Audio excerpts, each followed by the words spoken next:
This is the Daily Dispatch podcast with your business correspondent, Ted Keenan. Today, Dispatch Live is talking to Bonnie Currin, is the founder and MD of Currin Consulting, a company that has been going for 7 years.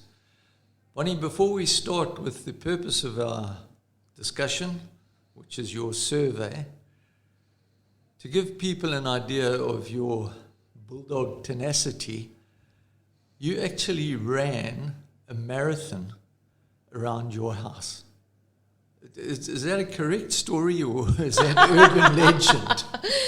There were many folk that ran around the gardens on crazy days when we were trying to entertain ourselves during lockdown. I just happened to do mine for charity, but yeah, I think there are a lot of us crazy folk that killed the grass in circles. A lot of companies have sadly hit the wall because of the pandemic. You chaps have actually managed to not only survive it, you've employed more people. Are you quite bullish about the future? Yeah, we were fortunate. I think, as sad as it was that some industry obviously struggled, certain industries did boom. We were in marketing, and online marketing obviously boomed, and I think that trend will continue going. So yes, I'm quite positive about the future. We were fortunate not to have many off days. Sundays became Wednesdays and there was no stopping the team, but everyone needed to be online. So when I say we boomed, what I mean by that is we were kept very busy with new clients wanting to create an online presence through social media, so they still had a way to talk to clients, and then of course to build websites, and we continue seeing that trend happening. Do you see the work from home situation carrying on, or is your team happy with it? Absolutely. Look, I engage with many a client, and some of them have had challenges. Many of them have created the hybrid model. For us, it's been amazing. Designers don't need to be in a team environment. They're quite happy to be working from home. I'm sure some of them leave their pajamas on. So we do get together from a culture building point of view, though, and a brainstorming. I feel the face-to-face still needs to be there. We touch in every morning via Zoom. Technology is a great way, every morning at 9 o'clock. And then we do at least twice a week, we do brainstorms or see clients together. So the work from home worked for us because it meant I was able to increase my team because we didn't have the offices to accommodate. So yeah, we were fortunate the model worked for us, absolutely. Getting back to your bullish sentiment, you have created a questionnaire for your many clients, and you work in a number of different sectors. What sectors are you involved in? Yeah, Ted, am I allowed to say one of the leading marketing agencies in East London? We're quite fortunate. You are one of the leading, so yes, you're allowed to say it. So we're quite fortunate to partner with many East London clients, which means we've got a nice exposure across most industry subsectors. And the real reason why we end up engaging with them around this questionnaire we're going to discuss today is it's been a long time coming that we thought as a value add we should create a publication, online publication, because that's where we're trying to drive traffic online. We do so much advertising, blog writing, newsletter management. So we've got all the content. Let's put it in a quarterly publication so that it's a business-to-business strategy and allow our clients to market with each other. And in that process, I decided what would make the business owners want to read the publication. And it's because they want to be exposed to what other business owners are experiencing and what other sectors are going through. And are they optimistic? Are they pessimistic? How are they feeling about the market and the industry that they represent currently? So I didn't want to make it a PT exercise. Everyone's busy, so we decided let's just pose 3 simple questions and let's just get a sense of how everyone feels within the industry that they represent. And yeah, the feedback's been very positive. And what are the sectors that we're going to talk about? If you can just run through them quickly, and then we will deep dive, or whatever they call it, into each company. Look, we chatted from financial services, so insurance, property, business outsourcing, security, small business entrepreneurs such as a industrial psychologist, hospitality. So yeah, we had quite a nice range of companies we were able to engage with. Okay, let's talk about the specific companies and what they were hoping to, or what you were hoping to get out of them. Okay, well, let's start with Brobot Security. So it's one of our key clients. We've been working with them for many years.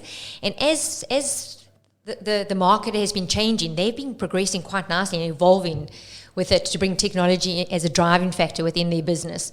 The debate always then is, so if you bring technology in, you might be decreasing manpower because it might replace, because when I say technology, they're one of the leaders in the security industry bringing AI in, so things like CCTV cameras and so forth. But it means that they've got to bring in highly skilled folk, so people that can work with the AI technology.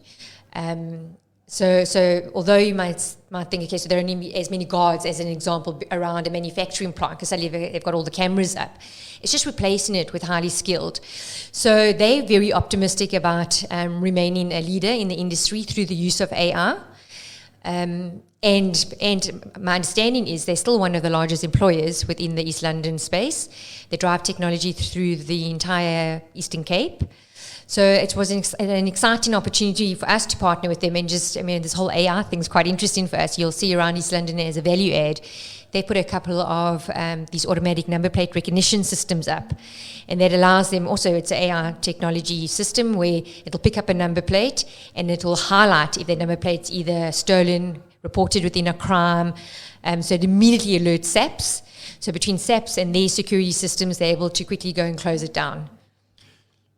Or do they share your positive sentiments for I was about to say post-pandemic, but unfortunately we hit with the fifth wave, but it seems to be lessening. Very positive, as I say, because they're bringing technology in, so they know they're staying ahead of the curve. They're happy with the future. It's exciting growth time for them. And what's next on the menu? Well, let's talk about one of our business consultants, Ryan Coates. He represents Red Dot Now. So it's a business accounting company. And he's realistic. He's indicated, of course, many a business is struggling. And they're just changing their model. So again, speaking about the hybrid model, they themselves have implemented it. And with the use of cloud, so a lot of companies that aren't within the brick and mortar space anymore, not only for themselves but for their clients, they're implementing processes where someone can look at their books, finish off their financial statements, do reporting and analysing from their cell phone anywhere in the world, because they understand you don't sit in an office with your 10 accountants and bookkeepers and reconciliation clerks and so forth anymore. People want to, at a touch of a button, have access to their business intelligence. So they're saying the companies that are staying ahead by using things like the cloud as a way to manage your business will continue to thrive. So let's talk about Full Circle Property. So they're in the property sector. And it's quite interesting because they are super excited about the market right now. I mean, we did see a boom happen during the whole COVID period anyway, as the interest rates dropped, everyone was jumping in, not wanting to pay rent anymore, rather own a house. So for them, they're excited because there's so many of these housing developments that are going up that they're involved in. So they've seen people that are prepared to invest in the town still, and that'll always be positive for us. The property sector has boomed, there's no question about that. I'm not so sure if it's going to continue to, but are we talking their own experience, or do you think they also talk for the market? Yeah, so they at the moment, they're talking about the developments that are happening. There's various housing developments that are going up in this town, and the interest that's been shown makes them optimistic.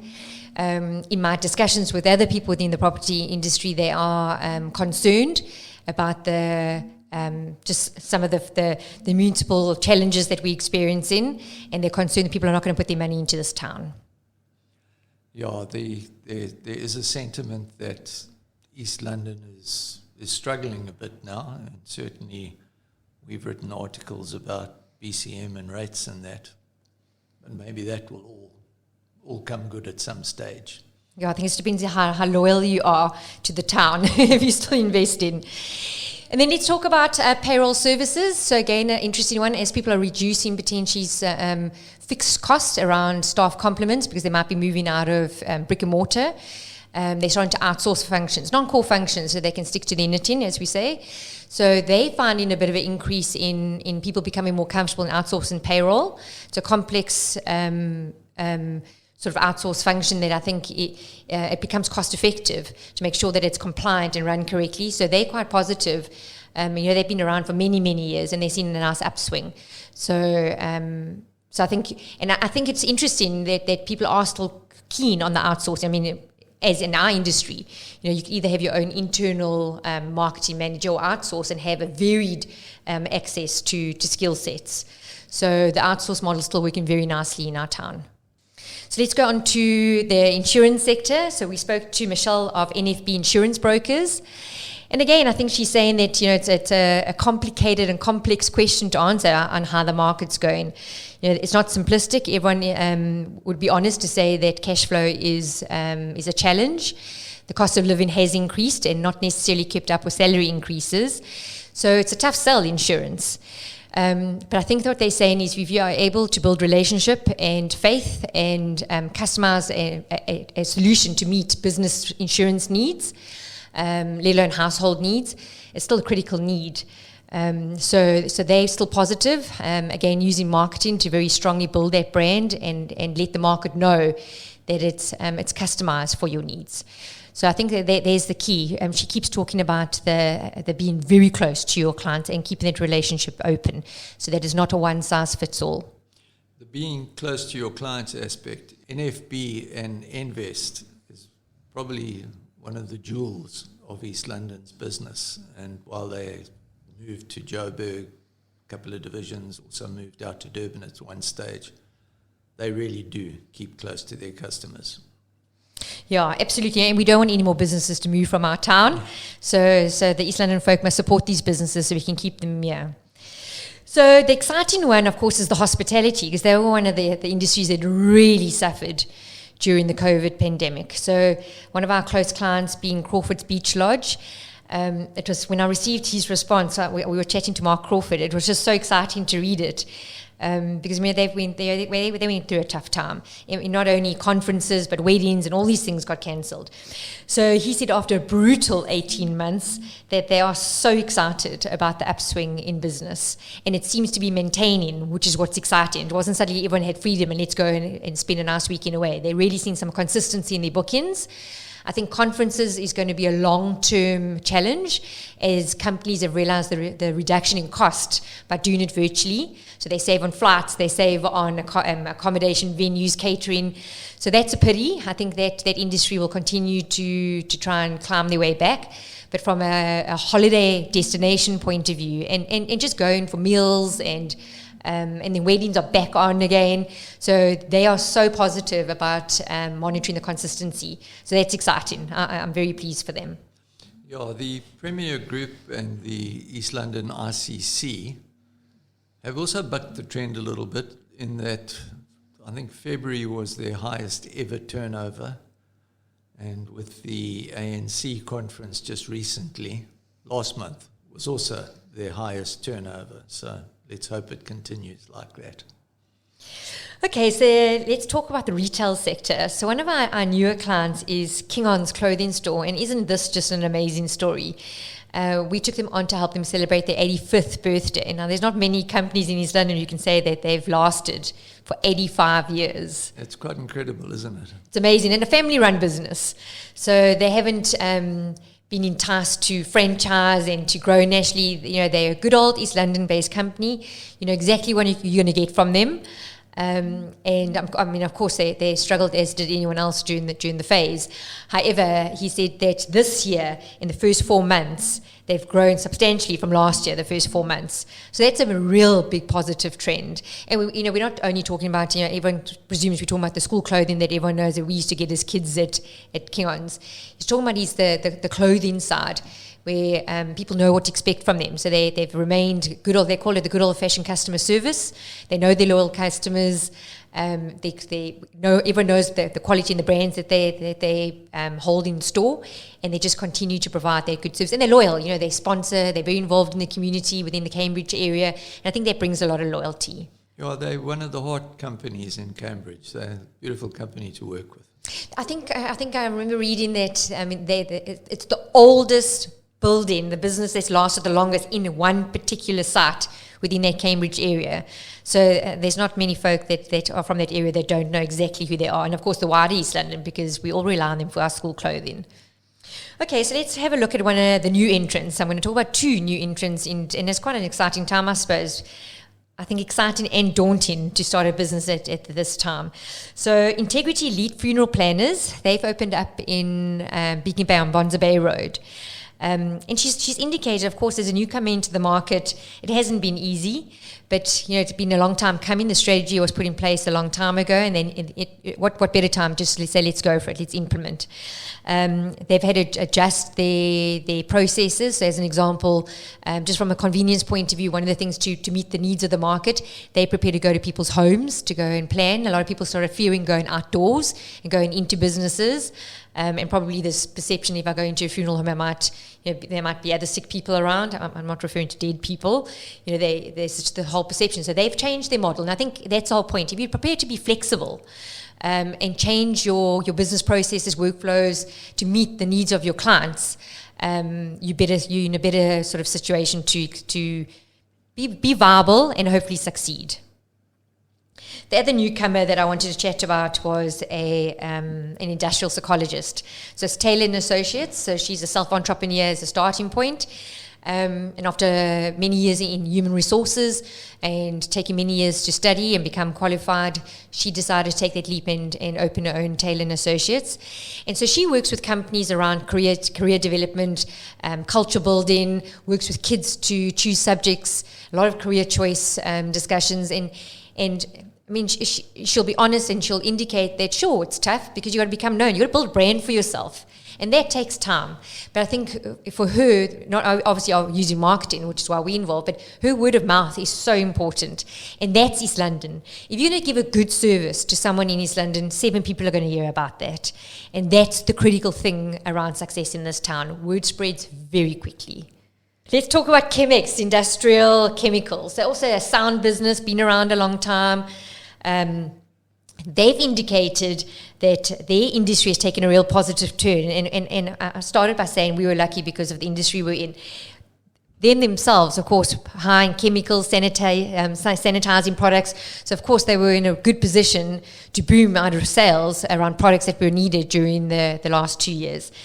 They have indicated that the marketing strategies had to change. They relied very much on people arriving.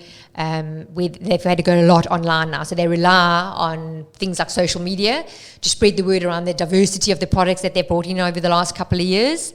So I think that, and also spread the market. So, they're quite interested in making sure that it's not just East London, it's the greater Border Car region that's aware that you come get your best chemicals from them, and they're prepared to deliver. So that happens through spreading the word through online, because they can't get to see everyone. So I think that a lot of the companies that I engage with have singing from the same page and saying that online marketing is the way that they're able to talk to their clients, but how to spread that awareness, which they probably were a little bit more restricted with sales reps before, knocking on doors, doing cold calls. It's just been an easier and cheaper way to spread the word much quicker. You train your clients into how to ride the new curve. How do they train their customers how to embrace this? So look, we know the stats, okay? So before they start doing the online marketing, they're well aware the amount of time people are spending on social media. So they almost didn't even have to train the potential client base how to start becoming more familiar with them and building a relationship with them online, because they were already online. They just had to put themselves there so that they're part of that narrative. So, look, it's not going to be like this forever. Ted, we were so excited the Border Car Chamber of Business has just printed their publication, and I loved the fact that I got a magazine that I could touch and feel and turn the pages. I put it down, I picked it up later to read it. It was this whole experience again, and I just thrived on it because I hadn't had that for so long. So let's not presume that we're going to be moving only to online marketing strategies, because there's still a joy in. We saw Selborne recently had their big Jubilee Rugby Festival, and them in turn as well, they handed out these publications. Everyone said, what a waste of money. I mean, look how expensive these are. Let me tell you, that was such a nice memento for any kid that they played in that tournament, because it's the most beautifully printed, high quality publication that's in those memory boxes. So there's a real place for varied channels to market via. I don't think we must put ourselves in a box. We've got to be open to this ever-changing and dynamic market that we find ourselves in. And how do you guys stay? Well, you can't stay on the curve. You've got to stay ahead of the curve. What have you done, and when did you take a decision that online new style marketing was going to be the way to go? I suppose the clients forced our hands as we were getting more and more requests. We had to stretch ourselves and very quickly start upskilling ourselves. Like you said, we have to stay ahead of the curve. So I've often had to get on a plane and travel to cities and go and engage with subject matter experts to ensure that I understood where the market was going and what the trends are and how we take our clients with us. So that's our commitment. We have to constantly upskill ourselves. If we want to be a subject matter expert, we need to be aware. And we let our clients drive, because it's all budget restraint. There's, when I say let's a multi-plug sort of scenario, there's so many channels that we could be using, but we've got budget restraints in East London, and you can't do everything. So when we start engaging, we look for that solution that best suits the results that we're trying to achieve, the target market that the clients are wanting to be exposed to, and of course that budget. And then we've got to start looking at what will give them the best results for that spend. If people did a comparison of what print is likely to cost them, good, strong adverts, full page, colour in magazines and that, and offset that against what online would charge, is there a comparison? Is one a lot cheaper than the other? Yeah, Ted, it is. It's so much cheaper online at the moment. So a full page, I'm trying to remember the pricing that as example, the Chamber was giving a full page, what could be anything up to like a 2,000 Rand. And you get quite a lot of spread and on a much larger scale. Because remember, that publication might then only go to an East London market. And if you spent that on a Facebook advert, as an example, you could choose South Africa. And the hours are sort of never ending, where your hours will be capped at how many people get the access to that publication. So, but it has different markets. So not everyone sits on social media. So that business publication will go to the right decision makers at the right level, maturity, and they don't actually have the time to spend feeding, paging through their news feeds on a Facebook page, as an example. So not all people sit on the same platform, which is why I'm saying it would be so ideal you had sufficient budget across against all these platforms. So when I say it's unique based on who your target market is, sometimes it's LinkedIn, sometimes it's, without a doubt, Ted, sometimes it's the Daily Dispatch. And I think that's, you've got to be aware who are you trying to talk to, what are you trying to get out of it, and what from that budget restraint, what publication or platform is most used, and then that comes through market research, of course. Right. I think we've got one or two more companies to go through. Let's just talk about Currin Consulting. Yes, please. So as I said, we've obviously seen the uptrend, but what I quickly wanted to share with you is, even within the online advertising space, things have changed. So think about the traditional website you used to look at. So when I said we boomed, no one had money during the lockdown. No one was, business had dropped for all industries during that period. So no one had excess cash funds. So a standard 5-page website, the old one that everyone used to have, the home, about, services, products, contact us as an example. It's an expensive marketing tool to invest in. So what became popular and more affordable was the one-page cascading website. And it, because it's one page, it navigates the same as a multi-page, but it's also very mobile friendly. So more than 93% of people visit websites via their mobile phone. So of course that also changed, because no one was at the desk anymore looking at their desktops, because we were all at home. So everyone was using cell phones. So even the way that we market online now has had a change based on how people are accessing it and how they're viewing it. Put yourself 3 years forward. What do you think will be the biggest change in your business? Oh my goodness, Ted, I'm going to have to learn how to dance on TikTok. Look, it's changing. The emerging markets, anyone under the age of 35 is already on Instagram. Facebook will die their slow death. That's why they bought Instagram. They're well aware of it themselves. And anyone under the age of 20 is on TikTok and Snapchat, things like that. So I do think that online is going to continue driving the narrative for business. And they themselves move so quickly.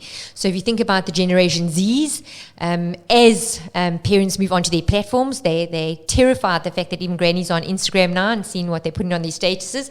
So they themselves aren't even dominating that space anymore, which has become such a nice business tool. So they move very quickly to hide. And so we're going to have to find very innovative ways to start talking to this new market as they start having funds to spend. Is there going to be a greater need to segment the market, looking at your age profiles? There is. So we already know our mature business owner, we're engaging with them via newspaper, and we're engaging with them via LinkedIn. And then we're talking to the average, the biggest portion of economic spend is on Facebook. And then anyone that's under the age of 35. So think about our fashion industry, anyone that's looking at that emerging market. We're engaging with them via Instagram. And then we're all feeling pressure to start understanding how we're going to market to anyone that's starting to come out of the universities now. And look, we're not in a big rush. Let me tell you, the guys coming out of universities now are not spending big. They're all living at home, and they're spending money on data, maybe cars and clothing, but they're not spending much other money that's adding value. That selfish spend, they're not responsible as yet. So we've got a couple of years to get ourselves geared for it. And I'm starting to try and pay a lot of attention to it. Because the time goes so quickly. So we're going to have to understand how to engage with that upcoming spender. Bonnie, thank you for spending time with Dispatch Live and sharing the optimism of your blue chip clients, in fact, as they are. It's good news for East London. Yeah, listen, when I received this feedback, it made me optimistic that everyone was so positive, because a year or ago, no one was quite sure. No one was employing. This getting rid of retail space was happening fast and furious, and we've heard some terrible stories. So to have a cross-industry subsector feedback come through like this, I think it's amazing for East London. So I'm very excited to share this news. Bonnie Currin of Currin Consulting.